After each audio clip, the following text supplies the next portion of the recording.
Hey everybody, welcome back to my channel. If you're new, welcome. My name is Chris. Today's video is about compliments, perfumes that I tend to get compliments time and time again. I do not wear perfumes to get compliments, but that being said, it's really fun and it's nice and it puts a little pep in my step when I wear something that other people find lovely. This type of video is actually my favorite video to watch other creators do because I tend to like the stories that go behind the compliments. So for this video, I chose my top 10 compliment getters up to this year for the year of 2024. I might do it at the very end of the year. This is a little bit past the halfway point, so it's including a lot of fragrances because it's including different types of weather. And with that, I'm going to get started. But before I get started, if you are a repeat viewer and not yet subscribed to my channel, I would love it if you would consider it. Hit the bell notification so that you are aware every time I download a perfume video. And with that, I'm going to jump right in. So the first perfume I'm going to choose is an all year round perfume. It is a perfume that I wear all year round. I love to wear it particularly, spring to fall. It wears a little bit lightly, so it's not great when it's really, really cold here in the depths of winter. But it is Trajan by Electimuss. Now, if you don't know, this has kind of a little bit of a BR 540 vibe, but it is a lot different. It doesn't have that spun sugar sweetness that Baccarat 540 has. It doesn't have that dentist office note that a lot of people don't like. It's a little bit more citrusy because I think there's blood orange in here in addition to other citruses. And it has a very nice light aromatic touch, and I mean very light. So I think a little bit of lavender and maybe a little bit of sage, but they're in the background. But those two notes, in addition to the citruses, give this DNA, this type of a perfume, a freshness, a fresh quality that Baccarat 540 does not have. If you don't know, I am team Baccarat 540 and always will be. I think it is a masterpiece, but it's not for everybody. And the DNA is the same in here, but it takes a little bit different direction and I love it. This one is a little bit more intimate wearing. Baccarat 540 on me is a powerhouse and people can smell me around the corner. This one is more of a compliment getter when I get hugs from people. So people will give me a hug and they'll say, wow, you smell so good, so pretty. What is that? And then most of the time they've never heard of it, but I just love this perfume and I think it's fantastic. A perfume that was a big compliment getter for me in the spring, and it's a perfume that I love to wear in the spring, is Creed Windflowers. This was a birthday present to myself. I want to say it was 2023. So spring 2023. This is a musky, peachy floral with a little sweetness from praline. A lot of people find that this smells very, very similar to Coco Mademoiselle. And I can see that. But to me, they do veer off in different directions. This one doesn't have a patchouli note listed, but I definitely get patchouli. But the patchouli nuance that I get is significantly toned down compared to Coco Mademoiselle, where the patchouli is much, much stronger. This one I would say is a touch sweeter. Maybe it's from the peach, maybe it's from the praline, and Coco Mademoiselle, being a Chanel fragrance, has a lot of aldehydes, which I do not detect in this one. It is beautiful, and what I love about it is now it is, on the discounter site. So when it first came out, I thought the price was rather ridiculous. I got it at a little bit of a discount. I was super happy. Now you can get it at a significant discount.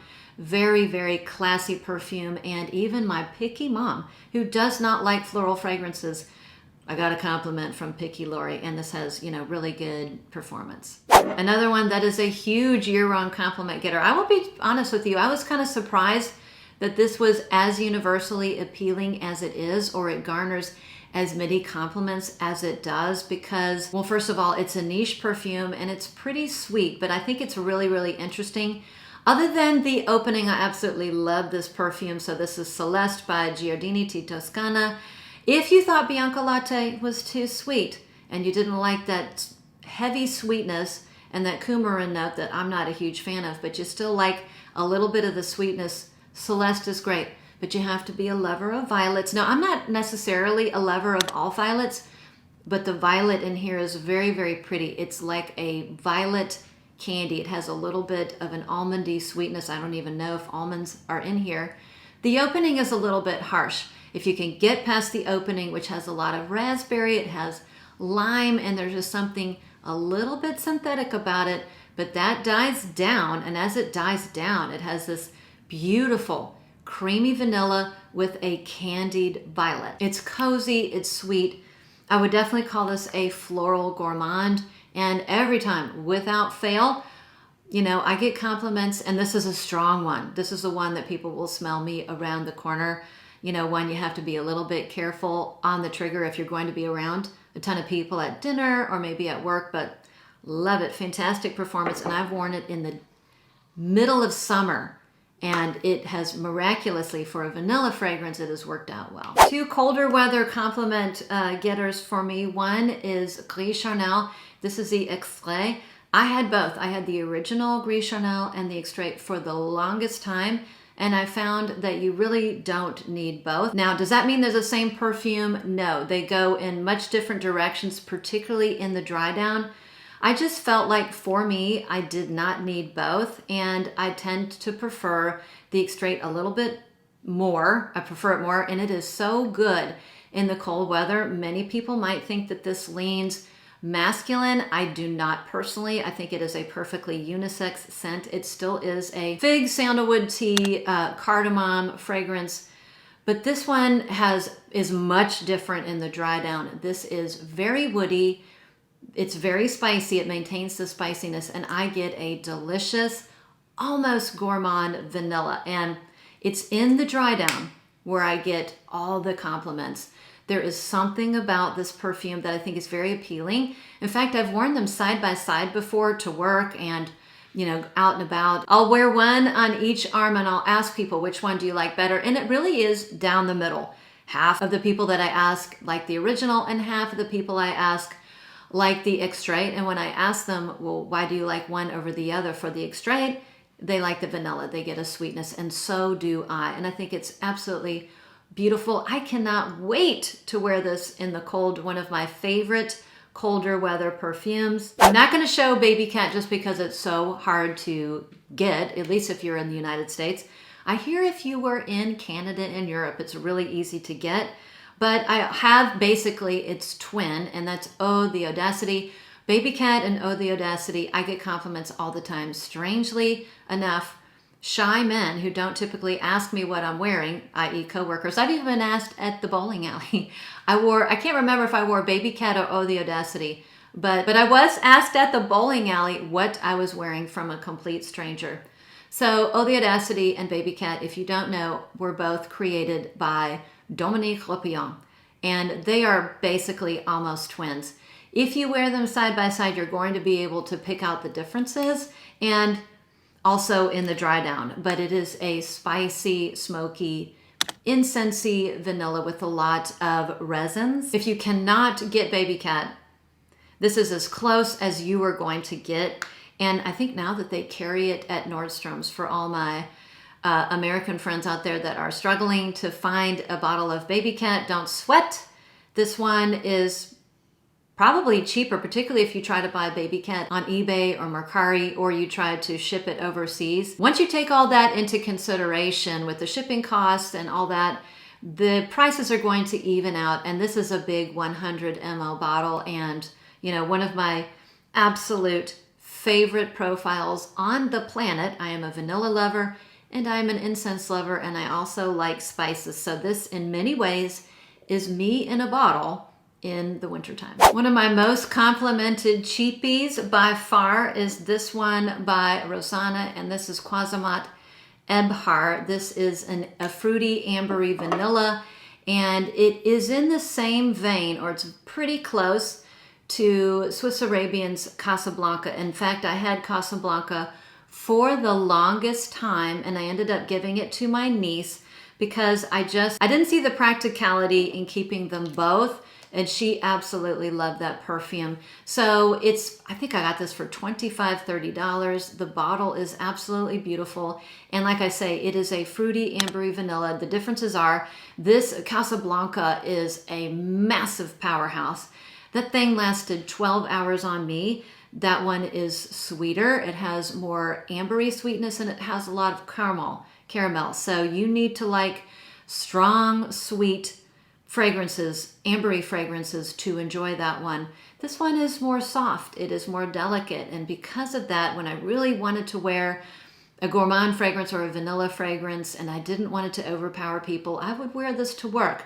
And it would be when people would get close to me, they would smell it and say, oh my gosh, you smell so good. In fact, one of my coworkers said, oh, that's a fruity vanilla. I smell pear. I can't remember if pear is in here, but it smells like a pear and apple to me. And this one does have an ambery sweetness, but it's more vanillic to me. It has more of a straight on vanilla as opposed to the ambery sweetness that is in Casablanca. So if you thought Casablanca was too sweet and too strong, this one is a nice alternative, and it is, again, super, super affordable. I love the price. Okay, one of my most complimented fragrances of all time is the one I hold in my hand.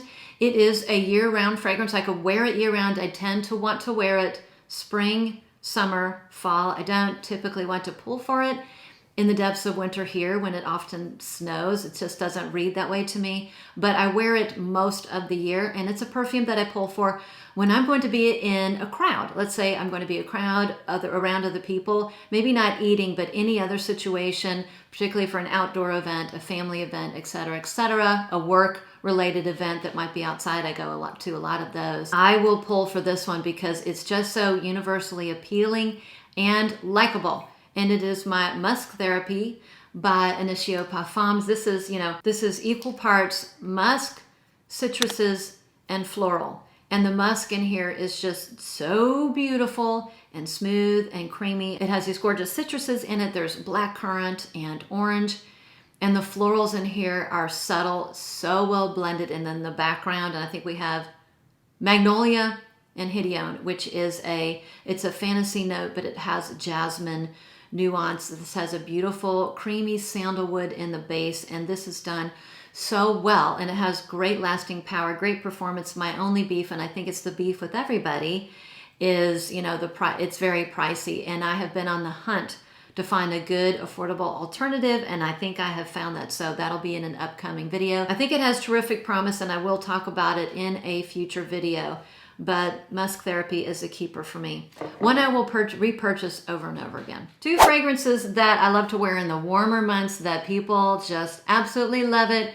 When I wear them, I do wear them to work, and I cannot remember a time wearing them when somebody doesn't say, wow, you smell really good. What are you wearing? The first one is a beautiful blackcurrant floral fragrance. This is Meliora. I haven't been showing it on videos. It's not because I haven't been wearing it. It's just been sadly overlooked, but you will see it in my upcoming blackcurrant video because this is a gorgeous fragrance that does showcase the note of blackcurrant. It's blackcurrant, and I also get a little bit of raspberry. Don't think raspberry's in here, but I pick up a little bit of raspberry. It's got some gorgeous florals. I get like a nice watery rose and something just a touch woody in the base. It's light, it's fresh, it has a sparkliness to it. It's just so incredibly pleasant and pretty. And my only complaint is that, it's not a beast mode. I don't really care. I would say moderate performance, but it's like a juicy perfume. And I think very, very easy to take if you're not a floral lover, if you don't like all fruits. There's something about it that's just very, very refreshing and pretty. The other one is Delina La Rosée. Listen, I get compliments anytime I wear a Delina or its flankers, but this one is a great one in the summer, and it's just very appealing. It does veer off a little bit on its own, even though it does share, it still has those core Delina notes of, rhubarb, rose, peony. This one is a beautiful, has a wateriness to it. It's also very sweet. There is a lot of pear in here, so I do detect a lot of watery pear sweetness. So it's a lighter, watery, a little bit sweeter, a little bit more fruity take on the Delina DNA without the rhubarb and without that ton of, incense or vanilla in the Les Exclusive, in Delina Exclusive that I do love to wear in the wintertime. This one has terrific lasting power. This one is very, very strong. So the last two for the video are fragrances that I do tend to love in the colder months. So these are going to be getting a lot of wear in the next several months. The first one is by Who is Elijah, and this is called Morning After. This is a take. Now, I don't know if they meant for it to be an impression or a dupe of Santal 33. It's not exactly the dupe, really low dupe prices, but it smells very similar to Santal 33 by Le Labo, but it doesn't have that dill pickle nuance, at least for me. It is a very spicy, fresh, ambery sandalwood. It's not as heavy. It's a little bit less masculine, even though it is very much a unisex scent, in my opinion. This was another shocker. I did wear it to work when I first got it. I was testing it out and I was so surprised how many people actually enjoyed this one. And I think it's because it's a pleasant sandalwood. It's a clean sandalwood. It has a little bit of spices that aren't overpowering, and it has a really pretty ambery sweetness that I do not pick up in Santal 33. It still has a lot of cardamom, so it's very spicy in the beginning that tends to fade, and it has a pretty prominent papyrus note, which smells a little bit spicy, a little bit smoky, and a little bit woody. I don't know. This is just very, very likable to me and my preferred take on Santal 33. And for those of you who only like to wear cleanly formulated brands, this is a cleanly formulated brand from Australia, but they have a distributor in the US, and I think they probably have a distributor in Europe, I'm not sure. But I do love that they offer samples, and they have a discovery set, which is how I first discovered the brand and went on to buy full bottles because I loved a few of them in the discovery set. Since I've gone through the discovery set, I think they've added like 3 or 4 new fragrances that I have yet to get my nose on. That is, on my to-do list. And the last one is a very special fragrance. It is from Dries van Noten. Unfortunately, I have come to find many in that line that I absolutely love, and I am waiting anxiously to get my nose on the 4 newest releases. I will do that when I go to Houston next week and pop into Saks, because they do carry the line at Saks, so you can smell in person. But the one I will be talking about now, which tends to get me compliments and people love, is this Beauty Rock The Myr. This was the first full bottle I purchased because I ended up doing the discovery set last fall, and it was cold when I was going through discovery set. I've subsequently bought, as you guys probably know, Jardin de l'Orangerie, which is a gorgeous, one of my favorite orange blossom fragrances, which does get me a lot of compliments as well, but I've worn this more, and therefore I have got more compliments with this. This is a spicy, resinous, peppery, ambery perfume with some green, evergreen undertones, and something in the very beginning that's ever so slightly animalic, and I want to say it's from the leather. It could be due to a lot of things, but in the very beginning I do get, just for a minute or two, a slightly animalic undertone. So when you first spray it, or when I first smell it, it's very peppery. I think it's the pink pepper. So you get a punch of pepper, and it has a green, evergreeny note, and I want to say that's cypress. So that's in the beginning. As that starts to fade, the ambery notes come out, the incensey notes come out, and I want to say specifically myrrh. So it's not as smoky as frankincense or olibanum, and it has a sweetness to it, which goes along with that beautiful amber in here. This is an absolute monster. And because of that, I would go, pretty lightly. But when people would come up close or give me a hug, they would say, "Oh my gosh, what are you wearing? You smell terrific." There is something about this perfume that's very alluring and quite addictive, in my opinion, and it's gorgeous. The only negative is the price, but I do love that they offer the discovery set. The discovery set was so fun to go through, and you could just stop at the discovery set, particularly if you're on a budget. There are so many lovely fragrances in there. I think I only disliked 2 or 3, but so many beautiful ones in there. And without smelling the newest additions, I have one more on my wish list from that line. So that was it, my most complimented fragrances for the year of 2024. I hope you enjoyed your time with me today. If I didn't mention your most complimented fragrance, we'd all love to hear about it in the comments below. Once again, thanks for sticking around. Thanks for watching. Thanks for everybody who always shows up, always gives me a thumbs up, has subscribed to my channel, and leaves me a nice comment below. It's really fun getting to know you guys in the comments. And with that, I'll see you on the next one.